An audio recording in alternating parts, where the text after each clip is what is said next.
Episode 2. What is morality?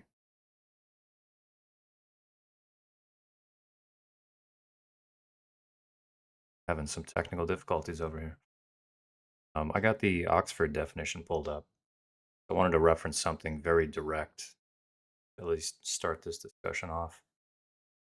Particular system of values and principles of conduct, especially one held by a specified person or society. That's interesting because it's like held by society, but it's not necessarily saying societies. It's not across varied groups. Like one major group. Like if you're in a city, it's kind of like how things are done in that city. And now that we're starting to have, say, like a global awakening, people are discussing things from one side of the world to the other. It's kind of blending some of those together a little bit. People are seeing what other people are doing and saying, "Oh, it's working pretty. Let's do it that way."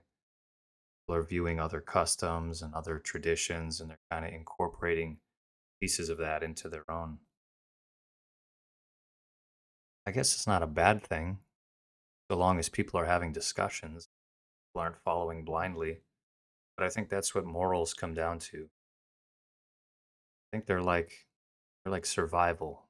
I think way back, like cavemen days, morals back then are like, how do you work together? Like, what's the general idea of how you approach somebody? How you guys know that you're both friendly? It's all the unwritten stuff that society was formed around. And I really have to wonder, like if somebody had a bonfire back way back in the cave days, was it okay for someone else to come over? Was it okay for a random stranger to approach and be like, "I'm freezing to death. Can I use your bonfire too?" You saw like a little bit of, I guess, a more updated version of that when there was like the whole West expansion in the Americas with like cowboys. There was a whole free range and people were roaming around and the wild, wild West, all that stuff. But you got to see a little bit more on that mentality where, as long as you knew what somebody's intent was, kind of like, okay, this is what we're doing. This is what I'm here for. Don't share too many supplies if it puts you in jeopardy. Stuff like that. And it's a curious thing because it's really it's based on perspective. Like someone's morality, it's like it's their values and it's how they define what is good and bad. Uh, even say good and bad, that's it's really a matter of perspective where that line is drawn exactly. Most people can generally state like big differences, like things that are very right, that are very wrong. Saving someone's life, that's pretty much as far good as you can say. There's like sort of an unspoken ideology that life is sacred or at least important. Life is deserving to be given a chance. You see that in movies and books and kinds of stuff. That's what makes a hero, and it's kind of there's a lot of stuff tied into that. It's interesting, but when it gets really like center, when it's really center field, that's where it becomes sort of tricky to distinguish where that line is. It's like whether or not you round up for a donation for a charity. It's like that's such a middle ground thing. It's not going to make you a bad person if you can't do it, but something where some people they feel bad if they don't, and there's a lot of ambiguous morality in that zone. So it's an interesting topic, and it's something that I don't think a lot of people delve into. Um, what would you say? There's sort of a growing trend of, I want to say, like, say, religious washing almost.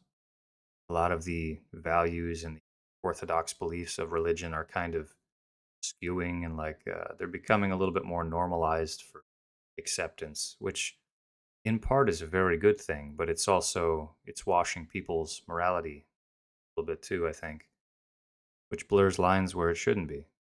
Certain things need to be written in stone, I think. Certain things agreed upon by society. It's like saying life is sacred. That should be something that everybody's at least willing to accept, that life has some type of importance.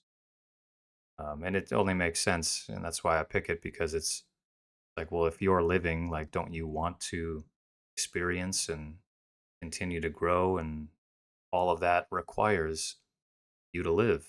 So for you to continue, it's like, well, you would have to have a world that allows people to continue.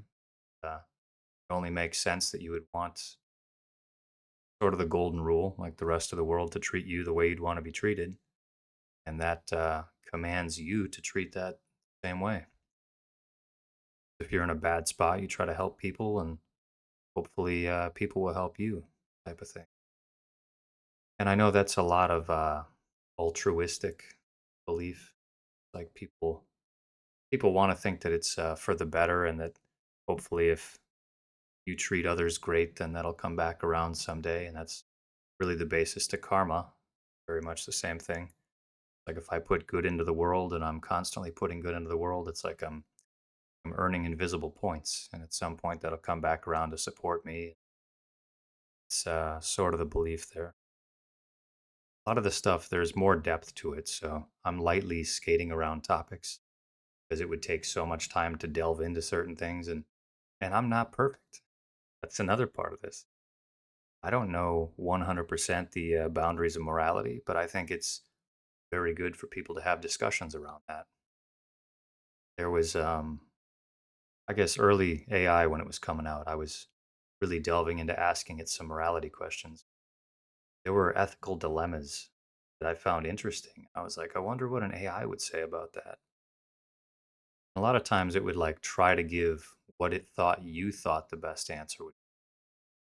And you could really find it like not trying to think for itself, but trying to reference what somebody else would have said had they been trying to choose what the AI would say. It was like such a weird situation.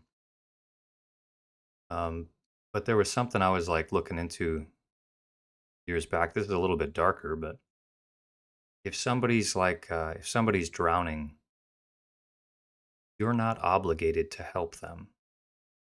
And I thought, well, shouldn't you be? But at the same time, if you don't know how to swim, who's to be like mad at you if you weren't? Nobody would know. So it's like you have a lot of bystander effects like that where people don't act. And I think maybe fear has an effect on that as well. They're afraid to help, or they're not sure how to help. And so they just freeze and they sort of panic and lock up. And then so many people don't act. It's like you think you think when you're viewing it, you say like, "Oh, I would jump right in, like I would have been the first one in the water." But then you see videos of stuff like that happening, and it's like 20 people standing there, and one guy goes in, not 20 people. Uh, yeah, it's an interesting concept because if it was just two people, if it was like a person in a wheelchair who was unable to get to the water, another person who seemed perfectly able to swim, and then there's somebody asking for help caught in the water in quicksand or some random thing, I have to wonder if there's any obligation for the only able person, knowing that they're being seen, to help or try to help or do what they can. And there are court cases where they will find that person at fault for standing there. And maybe not necessarily if it was like a drowning scenario and they were like just panicking, they didn't know what to do. But there are other circumstances where they would find that person at fault. So, anyways, it's interesting to me that we don't discuss those things very often, but those are like very important things to sort of make a decision in your own mind and say, would I act in that? Would I do? Because it helps prevent you from locking up and freezing when that happens. And it's a good exercise, I think, as far as morality is concerned. It keeps everything sharp. It keeps the tools sharp, keeps your mind sharp. You're like ready to make those decisions. So when something very difficult comes about, you don't have to sit there and think, oh man, what should I do? Or is this what I want to do? You just say, nope, I already thought about it, done. My direct answer immediately. I think that's what a lot of the training for like firefighters, I think that's what they go through. Think, okay, burning building, here's how I go in, here's how I'm going to go out. Somebody's yelling for help, I'm going to check these things. And as long as this is good, I'm all the way in. I think that's sort of what you're building through training. So that way, when it happens, you don't freeze and go, oh my gosh, there's fire. You're like, nope, fire is safe. I can get in, I can get out. We're good to go. Make it happen. And that's some of the beauty of having that already dealt with. You already have that part of your training. So maybe people need a little bit of moral training.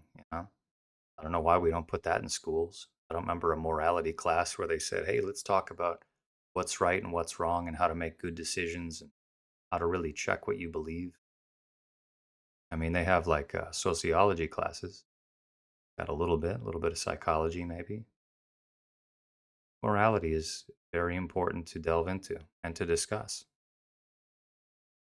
You get other things too. I forget what the term is for it. I want to say like mob mentality, where people are excited in groups and they'll act on things that they wouldn't normally act on.